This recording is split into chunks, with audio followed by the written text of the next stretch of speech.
Hello friends, welcome to low study point. आज हम UGC NET के फर्स्ट पेपर लॉजिकल रीजनिंग की बात करेंगे, उसके टेस्ट के बारे में कि उसमें कैसे क्वेश्चन आते हैं और हम विथ एक्सप्लेनेशन के लिए, और हिंदी इंग्लिश में दोनों टाइप होगा क्वेश्चंस। तो देखिए, फर्स्ट क्वेश्चन है the knowledge gained by circumstantial implication is known as, और इसके 4 ऑप्शंस हैं: उपमान, अर्थपट्टी, प्रत्यक्षा, अनुमान, और हिंदी में भी है आपके सामने, परिस्थिति जन्य निहार से प्राप्त ज्ञान के रूप में जाना जाता है। तो इसका आंसर क्या होगा इन चारों में से? इसका आंसर होगा अर्थपट्टी। अब वो क्यों होगा, हम एक्सप्लेनेशन के साथ देखते हैं उसको। देखिए, जैसा स्क्रीन पे शो हो रहा है कि हिंदू धर्म 6 प्रमाणों का सटीक ज्ञान और सत्य के सही साधन के रूप में पहचानते हैं।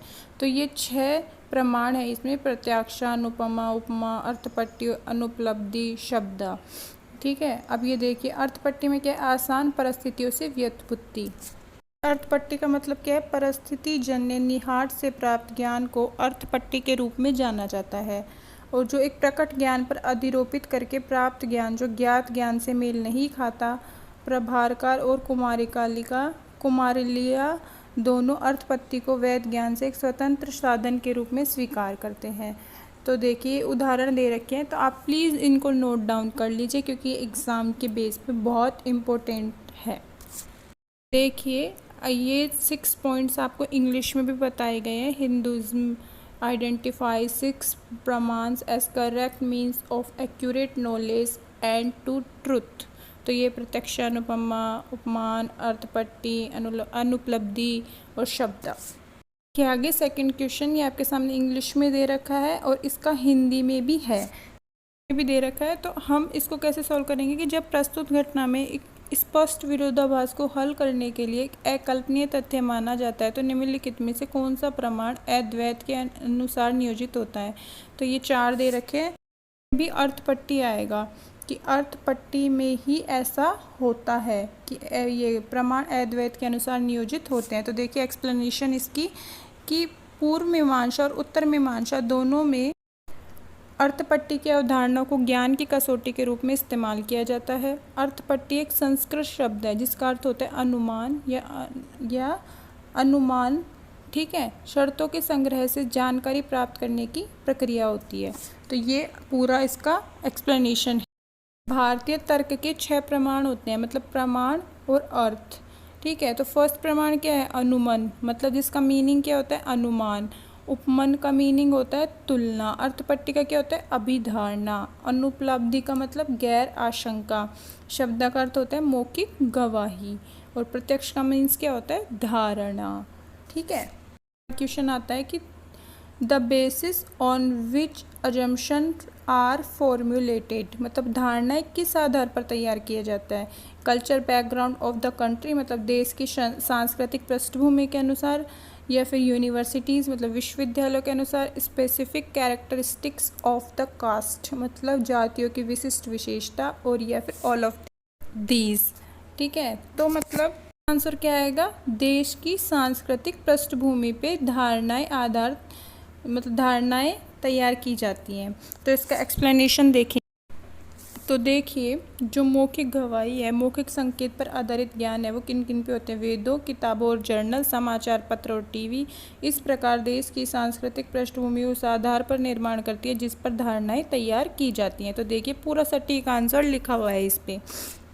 देखिए, अब क्वेश्चन है an entity that has the power to express some meaning is term as, फिर ब्लैंक इन इंडियन लॉजिक, मतलब एक इकाई जिसमें कुछ अर्थ व्यक्त करने की शक्ति होती है उसे भारतीय तर्क शास्त्र में कहा जाता है।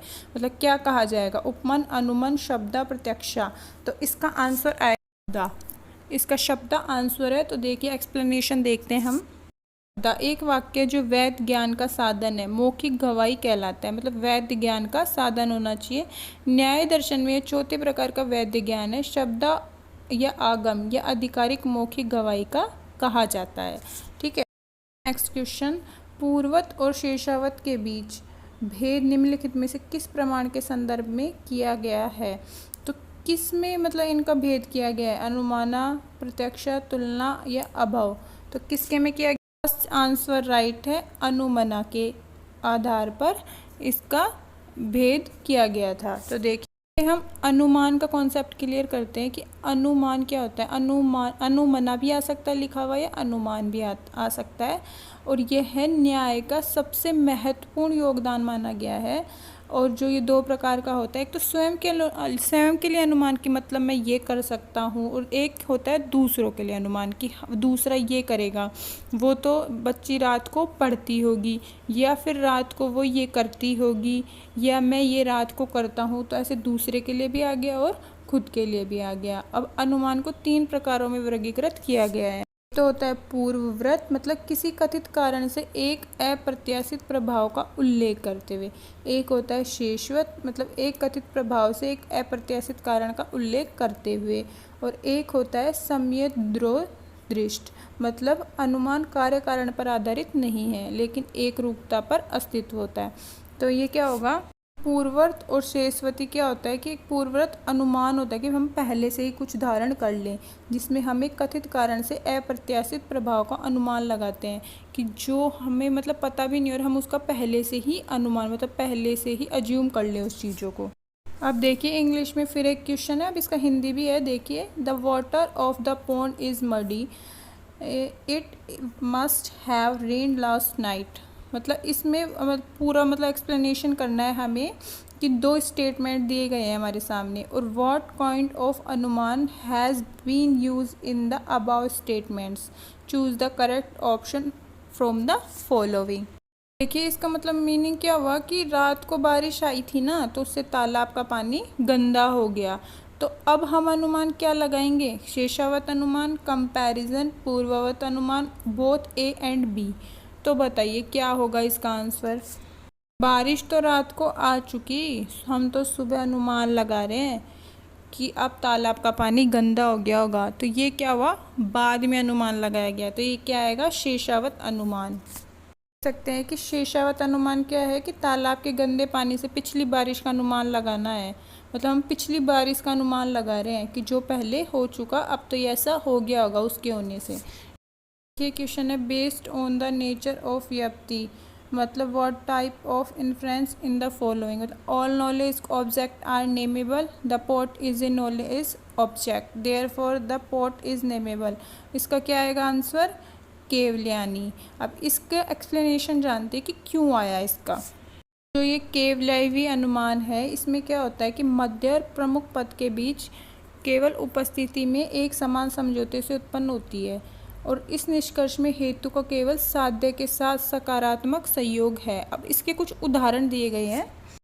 देखिए उदाहरण के लिए, सभी जानने योग्य वस्तु नाम योग्य है, बर्तन एक जानने योग्य वस्तु है इसलिए बर्तन नाम योग्य है, केवलयावी निष्कर्ष मील के समझौते की विधि से मेल खाता है। तो ये इसके उदाहरण है, इसको याद कर लीजिए इसको अच्छे से। देखिए लास्ट क्वेश्चन है, इसको बताना है आपको, करेक्ट मैच करना है इनका।